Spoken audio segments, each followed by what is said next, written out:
Okay, I'm inside the shop, and this is take it from a couple of different views. Yeah, this is, and you see that's what we found. This thing, there's a space in here, so this whole thing moved, and that part is almost broken. You know, that's what mechanic here Gord saw right away. He says he can see this, and you can see the rust where the rust used to be, and this thing now moved. So they have to take it out, weld a new one, and reposition, and then we'll do alignment. And of course, see, this is what causes all this.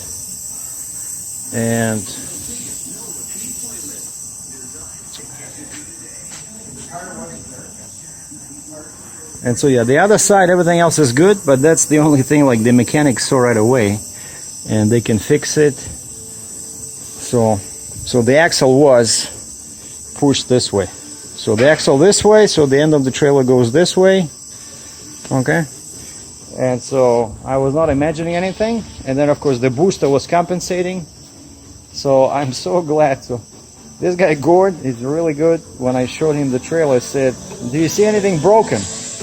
And he right away looked at that little thing, and you see like this part, right? It's supposed to be like this. You see like equal, and these parts have to be straight. But on the other side, this one is bent, or basically broken, and there's a space in here, and that's what causes the issue. Yeah, because it puts too much pressure. Well, basically, yeah. Yeah, that's where it sits. If you want to drain the air, there's a valve in there. No, we're gonna hook up air right away to it.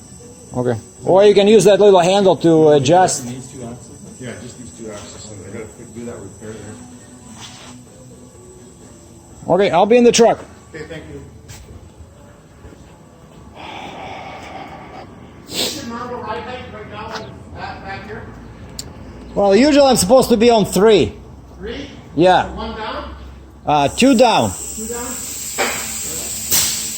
So the bags look stretched. Yeah. This is too high. I raise it because of the to carry the weight. I just want to have your normal ride height when I do the line. Yeah, that's what Fontaine recommends. Gotcha. 3. Okay, thanks. Okay. So, and somehow I backed in here. It was challenging. I tried backing from this end over here, but because of that, it was super difficult not to hit those orange things. And the front was going, and the guy said I cannot go on the grass because that's what I had to do. You know, in order to do this, I would have to go with the front wheels on the grass. On the left, we could not do it. So I said, okay. Yeah, they were asking me about which one is brakes, because they have to put the air, so they want to make they need to make the wheels turn for the alignment. And this year, my truck was not too lucky. See, I got scratches everywhere, and I don't know. It's like the truck is 2 years old. Everything is like rusted, you know.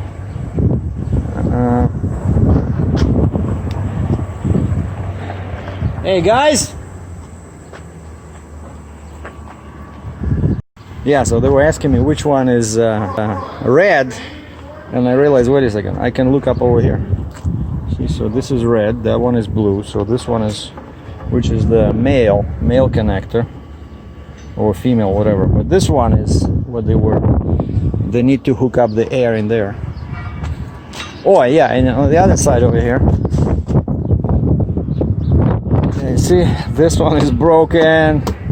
My bad, I forgot to raise I didn't raise the legs completely, and that leg with this piece went in here when I was turning. And this is the fault of Alberta DOT. That's not my fault, because they told me I had to put a strap around this, and now I know nobody does it. You don't need any straps. And so yeah, the strap went in here, wrapped around the wheel, and the knuckle of that strap did this. So it looks kind of like a bit creative, you know, artistic, but probably gonna change it. So 2 of these with installation is $1,000 Canadian. But probably that's what I'll have to do, because like especially this one, it's already broken in 2 places, you know. So might as well fix this. I'll maybe take 2 of these, put in there, but then I'll have all this mess flying on the back. And this one is scratched as well, so I don't know. Might need to put something there. See, I removed this thing over here, the wrap. It was just a pain in the butt to connect my PTO hoses, so I threw it away. So now it's much easier to work. But now I gotta put something in there, probably a piece of rubber. I got one on the trailer, and this is an industrial area near McDonald Street in Regina. People don't drive passenger vehicles, everybody drives a 4x4. And this is actually cool. It's a welding shop, but sometimes you look for them, you cannot find them, but now I got everything I need.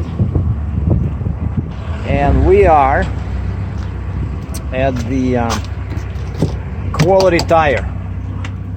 Basically what happened yesterday, when this thing started dog tracking real crazy on the gravel road. When I had the, before I thought maybe I'm imagining things, maybe it's the booster, maybe another guys keep telling me it's the neck. He says it's when you have when you have a long neck extension down, which of course is 101 plus 83, 184. So he says there's always some kind of a free plane there. Maybe it didn't hook up, exact on both sides, maybe it's a bit off. So one guy kept telling me it's the neck. Don't worry about it, it's the neck. And he says, he was joking. He says, you're running with an oversized, overweight permit. Might as well take the entire road. No, meaning that, when the trailer dog tracks like that, so I need more space on the left. He says, oh, don't worry about it. You have an oversized permit. Just take all the width you need. But then I went on a gravel road before delivery, and it was real scary. Like the trail, I'm telling you, was at a 30-degree angle. I'm like, holy mackerel, that's really, I cannot imagine that, Like on the road, on the nice pavement, it was okay. It was just slightly off, right? But once you went on the gravel, because there's so much more resistance, I guess, it just went way off. Like the rear of the trailer was way off this way. And what that means is that the rear axle got bent like that. That's what I was thinking, right? Exactly, logically, in alignment, so to speak, with that hit. The guy hit me like that, right? And so he pushed the driver's side wheel back, right? And so the axle went like this. And so now it sends the rear of the trailer towards the driver's side. If I'm in the curb lane, it sends the rear of the trailer wants to go to the fast lane. It wants to drive faster than the truck, which is never good. And so I was right. So this guy Gord, see? So some people have that talent. And again, and one more point I wanted to say is that I don't know why drivers are so different.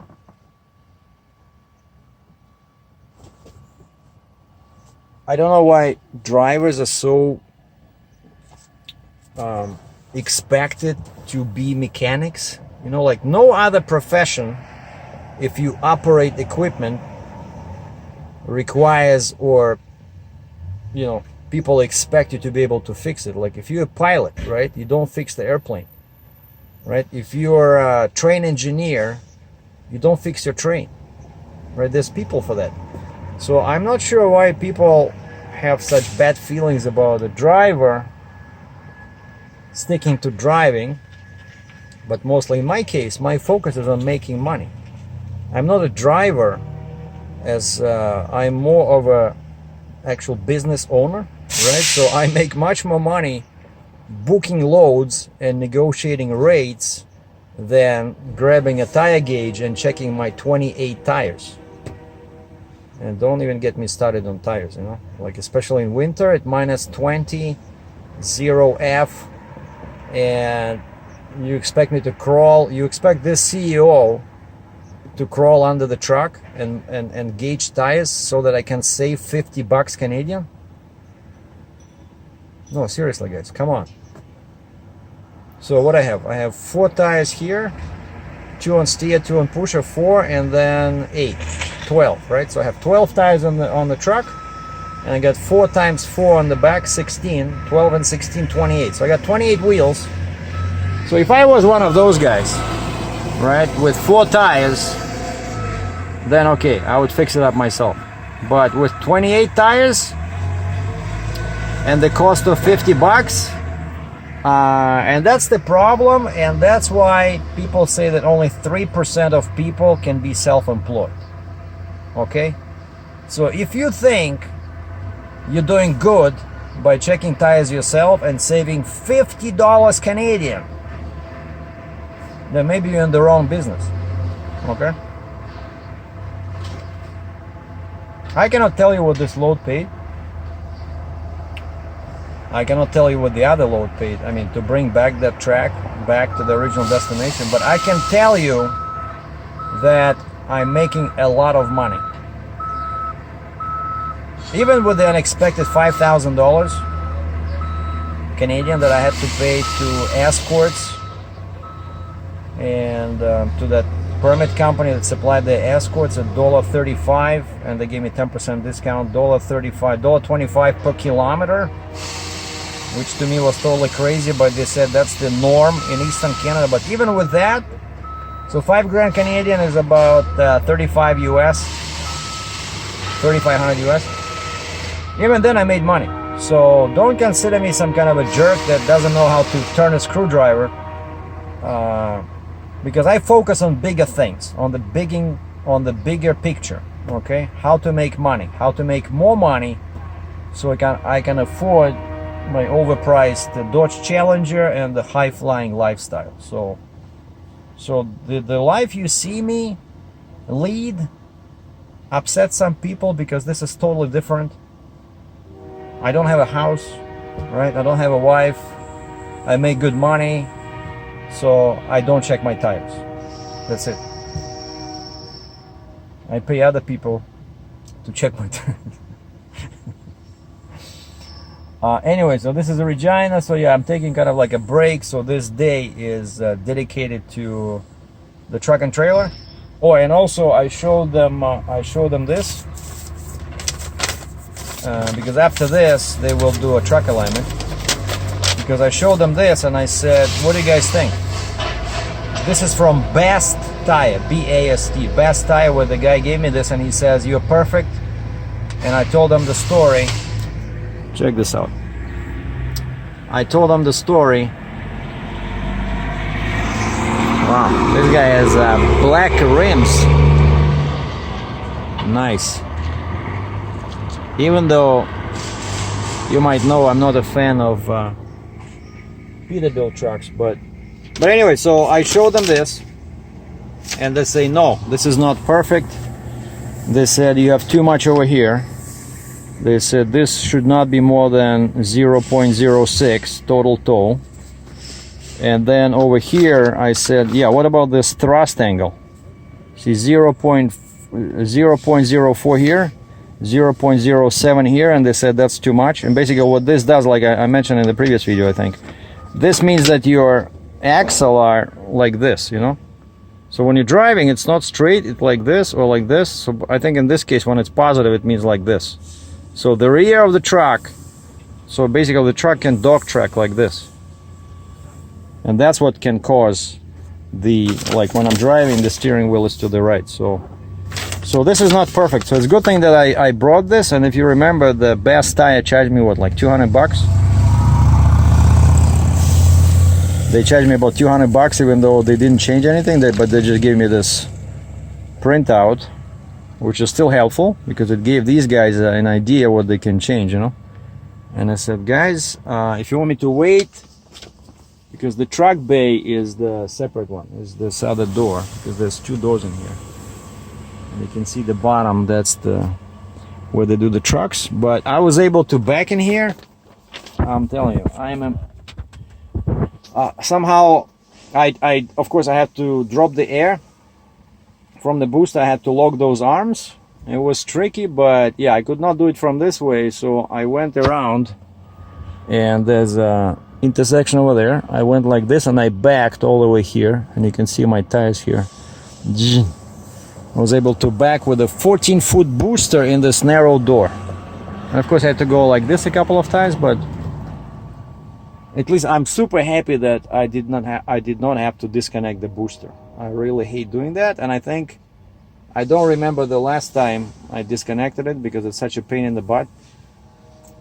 But the shop is quite big, and I suggested I drop the trailer so they have more room, and so I use my hydraulics, drop the front, I took the neck with me, and I'm outside just waiting for them.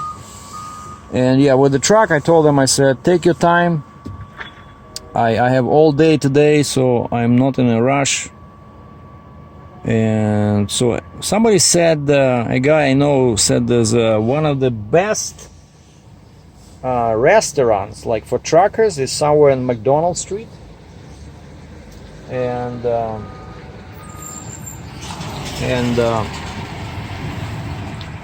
I think that's where I'm going for lunch. I'm gonna find that cafe, as he called it. It's somewhere there. McDonald Street is right down there, like about 5 minutes walk.